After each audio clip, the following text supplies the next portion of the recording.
for joining me today. It's Brian Gubernick, and welcome to the No Days Off podcast, where we believe that every single day brings a new opportunity to get better. I was recently listening to a podcast done by Shane Parrish. Shane, if you don't know him, is an entrepreneur and investor. He's the founder of Farnham Street, which is this platform that's dedicated to personal development and specifically decision making. He also has a great podcast. It's called The Knowledge Project. It's one to definitely check out, in addition to, of course, the No Days Off podcast. And Shane interviews lots of experts across a number of different fields, with the idea being to uncover insights on how to think better and more clearly and just improve your living. Shane is one that I've talked about quite a bit in the past because he is the author of the book, The Great Mental Models, or the series, actually, The Great Mental Models. And we've gone through a number of mental models that Shane describes in that series, and he describes in his book, Clear Thinking. And I was recently, as I mentioned, listening to a podcast he did, an interview he did with Jim Collins, the individual that wrote Good to Great and a whole handful of other books.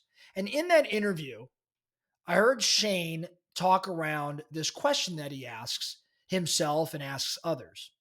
And the question is, where are you consistently wrong? Or if you're asking yourself, where am I consistently wrong? Where am I consistently wrong? And I heard that question, and for the next 10, 15 minutes after listening to it, I got to thinking about myself and the areas where I'm consistently wrong, because identifying these areas is really a crucial step towards personal growth, towards professional growth. Now, in that process, once you identify kind of where are you consistently wrong, I think that if you were talking to Shane and when you listen to this interview, what he begins to do, of course, is advocate for leveraging specific mental models to address and correct these recurring errors, these areas where you're consistently wrong. I want to go through some of those mental models for you to consider. But first, remember, I want you to ask yourself, look in the mirror and say, where am I consistently wrong? If you're an entrepreneur, for example, maybe you're consistently making poor hires. Maybe you are consistently mispricing your product. Maybe you are consistently wrong in your analysis of the market. Maybe you are consistently wrong in the specific sales script that you choose to use. Maybe you're not being received as well as you believe you should. You can start asking these questions. Where am I consistently wrong? Where am I showing up less than I desire? Now, what are the mental models we should be thinking around? The first mental model that Shane would tell you to use in analyzing these recurring errors is the first principles thinking model. First principles thinking. So, in first principles thinking, you're going to break down a problem into its most basic elements to rebuild understanding from the ground up. So, here's how this works. I'll give you an example. Let's say a company is consistently wrong about its product pricing. Its strategy around product pricing has shown to be consistently wrong. Now, if we're going to use first principles thinking, what you're going to do is you're going to deconstruct the costs of that product, the materials, the labor, the distribution. You're going to deconstruct the costs and the customer value perception instead of just simply relying on competitor pricing. Now, in deconstructing the costs and understanding the customer value perception, what you end up doing is discovering that maybe reducing unnecessary features can lower costs. And when you lower the costs, you can make pricing more competitive. This would be first principles thinking. So, one mental model to consider is first principles thinking, breaking down the problem into its most basic elements, and then rebuilding this understanding from the ground up. The next mental model that you have to consider, it's our favorite here at No Days Off, is inversion, What is inversion? Approaching problems by considering the opposite perspective or the opposite outcome. So, a business example, let's say a marketing team struggles to boost customer retention. If we're to use inversion, the marketing team should ask what would drive customers away? Not what would attract customers, but what would drive them away? And what they would answer is that maybe poor customer service and long response times are key risks. So they address these issues. Maybe it's through training of staff or improving response times, and they directly improve retention. So if a marketing team is always struggling with retention, if that's a place they're consistently wrong, inversion, simply asking what would drive customers away in this example, may help them solve for what they're consistently doing wrong. Another mental model, confirmation bias awareness.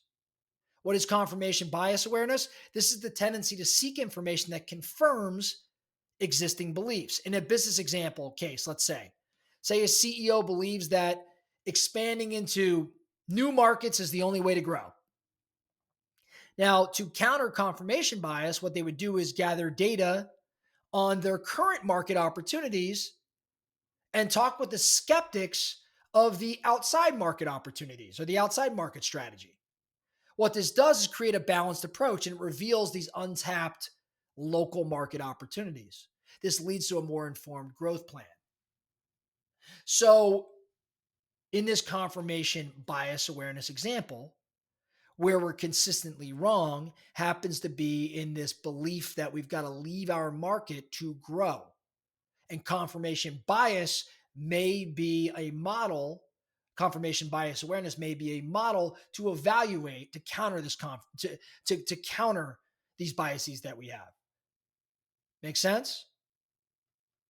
Another area to dive into, another mental model to dive into as we're evaluating where we're consistently wrong, we would use the mental model known as circle of competence.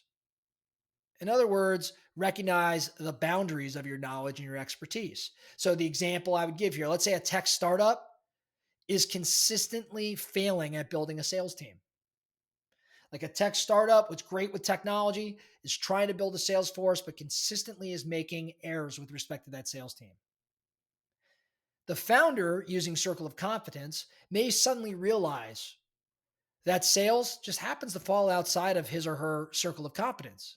So instead of continuing to make hiring mistakes, what they would do is maybe bring in a sales consultant to set up systems and hire the right talent. And so they could stay focused on their technical strengths. One more mental model I'll give you if you want to counter the regular occurrence of errors, probabilistic thinking. What is probabilistic thinking? This is when you're assessing situations in terms of probabilities rather than certainty. So, a business example, let's say a company launches new products that fail to meet sales expectations. So, new products fail to meet sales expectations. This is a place where the company just may be consistently wrong. It's been proven or determined that new product launches just are not going the right direction, at least as consistently as they should.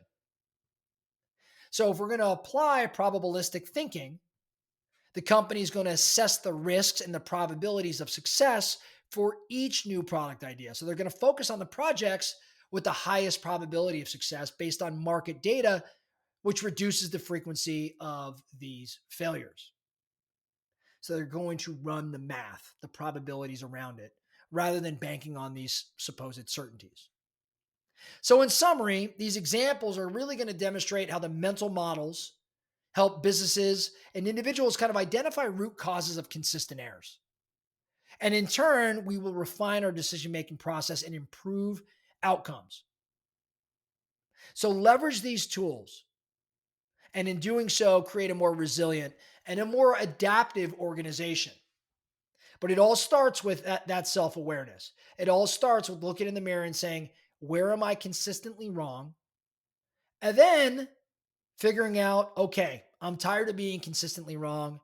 What mental models can I apply here so as to lower that frequency? First principles thinking, inversion, confirmation bias awareness, circle of competence, and probabilistic thinking. Those are 5 mental models. There's a lot of other ones, but those are some of my favorites.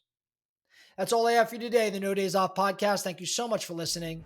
And remember, every single day brings a new opportunity to get better. So let's get it.